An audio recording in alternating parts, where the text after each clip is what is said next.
Hi, I'm Dan Hamermesh. I'm Network Director at the IZA and Editor-in-Chief of the IZA World of Labor.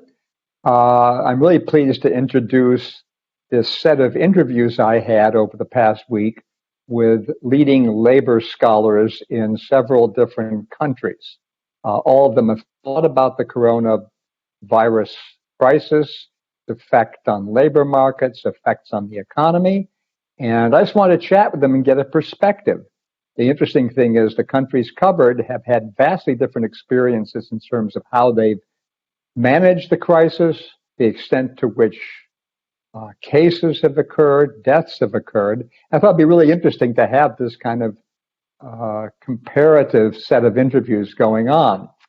The set of interviews was put together by the co-producers, Theodora Ruseva and Olga Notmeyer, and the script was mostly written by Theodora herself. So I hope you enjoy this, and I think it's just really fascinating to look at how different things are across the different markets. It's a pleasure this afternoon to have Professor Juan Dolado of the Universidad Carlos III in Madrid with me. He's probably, I think, the leading Spanish macro labor expert. I think that's at least a fair statement. Maybe it's being a little bit modest, in fact. But he is the leading expert on labor in Spain, is unequivocally the case. And I want to ask him a few questions just about various issues with the virus and the crisis and what its impact has been in various issues in the labor market and the Spanish economy. So Juan, good afternoon. Good afternoon, and thanks for your words, very kind words. They're not generous enough.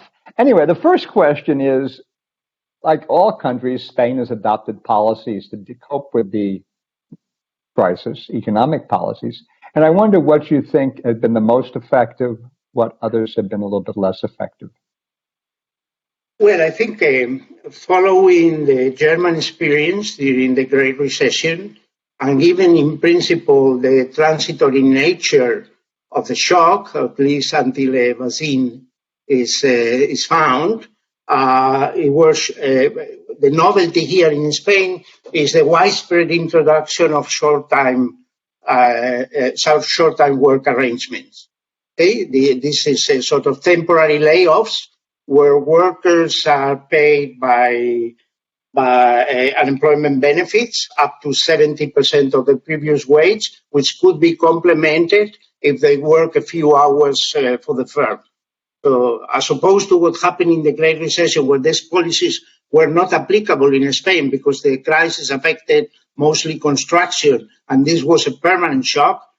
Remember, Spain was building as many houses as France, Germany, and Italy all together. That could not be the future. So those policies were not implemented at the time.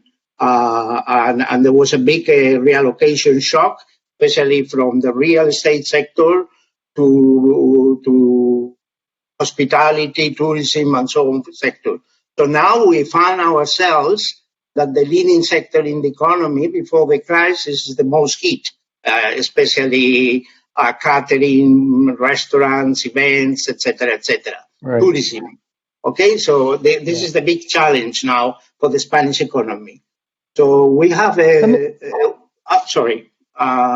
we have a workforce of about employment has fallen by about a little bit less than 1 million.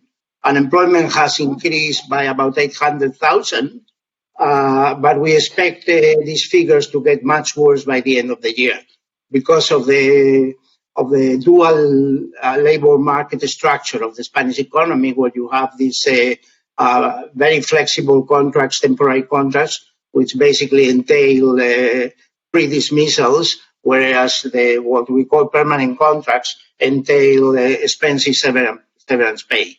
So most of the job destruction is falling on temporary contracts at the moment, which are not renewed. That was my question. No, that's what I was going to ask about, in fact, because Spain is famous, of course, for the large fraction of temporary contracts. There's been a lot of research on this. So what you're saying is then the short-time payments, do they cover temporary workers or not? temporary Yes, contract workers? in principle they didn't, but then the government extended the rights to temporary workers as well. Okay? How Although long is this program going to go on for? at the moment it's in force until the end of this month, June 30th. But the social partners, that is the employers association and the unions, are discussing how to extend it until the end of the year. I mean, your statement you made that unemployment is going to keep on rising Yes. until the end of the year is quite different from what I expect in the U.S. I expect it to start falling come October or September. Well, remember the summer, the Spanish economy is very seasonal because of tourism. So this summer is going to be completely different.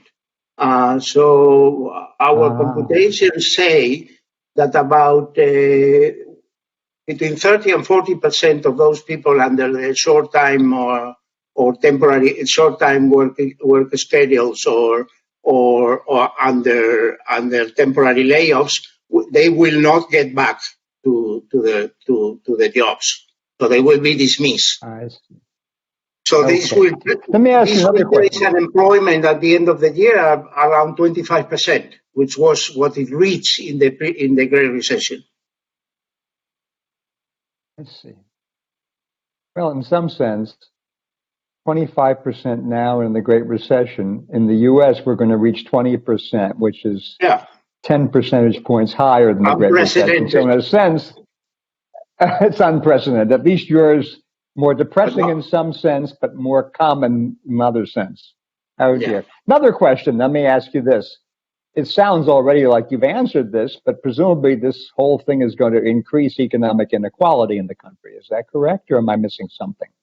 I think so. I think the big difference of this pandemic with respect to the main ones that we've seen in history, I don't know, the Black Death or the Spanish flu, etc., is that deaths affect mostly non-active population, whereas in the previous instances, in the previous historical episodes, it affected active people in active age, people in working age.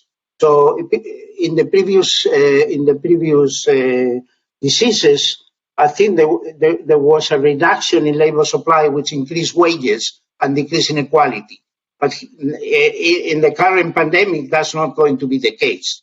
So there is not going to be a downward shift in labor supply, and therefore wages are going to, because of the adverse demand shift, are going to fall dramatically. So my hunch is that the inequality will grow very, very fast. And the government is already taking policies trying to prevent that. For instance, they just approved a sort of a universal income program. It's a temporary one, but it's going to affect almost 1 million households in Spain. It still has to be. Good for you. Yeah, it's going to be. Of course, this will imply that budget deficits will rocket, but that's not going to be a problem in the short run, especially with the European Recovery Fund. I'm not talking about debt mutualization, but some sort of insurance coming from the other member states. Well, in a sense, this is the bright side of the whole crisis. In some sense, it implies that the EU members are pulling together a bit more than they otherwise would have. And to some extent, doesn't the crisis then increase? That's a good thing. I mean, that's one of the benefits, if any, of this, don't you think? No, I think so. I mean, I think the European Union learned from past mistakes during the global financial crisis, and now is pulling the leverage to put funds together, because this is going to be an increase in the tiny federal budget of the EU. It's going to go from 1% of overall GDP to close to 2%. And of course, it's a mix of loans, conditional loans, and transfers, which of course have to be invested in particular sectors that individual countries would not invest in. like for instance, health sector, which has been suffered to severe cuts since the last crisis, digitalization of the economy, basic infrastructures, public infrastructures. So I think this recovery fund really has to convince the European governments that it's going to do something that they would not be able to do on their own. That's right. Huh. Interesting perspective. Let me ask you this. I mean, I don't know when high school or secondary school and university graduates finish up this year, but I assume it's pretty soon now. yes. Graduates are coming online. Yeah. I presumably they're having the worst problems of all, or are the graduates finding jobs as they ordinarily would? Well, at the moment, I think those who are graduating are finding extreme difficulties. I mean, a good example is, for instance, graduate students that I had a couple of them. They don't know anything about the job market or whether there's going to be, whether departments are going to hire. So there is a lot of uncertainty. And I think the natural move for many of them, not those finishing PhDs, but those finishing a bachelor degree, would be to go on getting education in master degrees and so on and so forth. So they will remain in education until the crisis is over. I think at this stage it's going to be very, very difficult. Not so much for people, say, doing medicine or doing computer science and so on. But for instance, for lawyer, economists, and so on, it's going to be hard. Okay, that's too bad. Are they going to be having classes live, do you think, in the fall? Will you be teaching live, or are you going to be Zooming online? Well, I've been teaching since the university got closed. I had all my classes online. They were very fine with the help of the students who were very proactive and help a lot in making the atmosphere nice. And also they did exams online and so on. And I think the plans for next year is that the big lectures, which we used to teach in theaters for 200 people, those are going to be online. Whereas the classes where we solve problem sets and do computer exercises or random in the labs and so on, that's going to be live. We will be able to go, keeping social distancing and so on. But the big lectures is just to take advantage of the economies of scale. So we may be teaching, I don't know, 500 students at once, which I think is fine. I mean, we'll have to improve some of the tools we have used just to be able to make the class more flexible. Because at the time being, it works fine for a small group of people, but maybe not for 400 or 500. But that's a challenge. Interesting. I think that's, well, it's all a challenge because we haven't done it before. And yet most people I've talked to have reacted very well to the Zoom classes. I have not done it. I'm doing it later on this month. I'm very dubious about it, but what can we do? We can't face-to-face. We don't have the face-to-face relationship. We don't have the flexibility of using, I mean, you can use an iPad board, whiteboard or whatever, but I can tell you it's not the same. But as I told you, I think my biggest surprise during this period has been how cooperative students have been. They've been extremely cooperative. They show, I'm teaching, for instance, a couple of courses for first year undergrads. I teach algebra. And they show me that they really wanted to learn. They didn't want to pass the subject. So they were asking me for extra material, YouTube videos to explain such and such a thing, and really, really very pleasantly surprised. That's good to hear. I'll see. I don't teach in the spring, so I'll find out next fall. Let me ask you a final question, okay? Someday the crisis will be over. We'll have vaccines or the whole thing will disappear. How do you think the economy will have changed as a result of the crisis? Well, I think the secular trends that we were seeing before the crisis will get deepened. I mean, we'll see more digitalization. After all, I think it was Esther Duflo who said it. Workers get ill, machines don't get ill. So there is going to be a higher, stronger substitution, I think, in that respect. And of course, I think my view is that there is going to be a big relocation shock.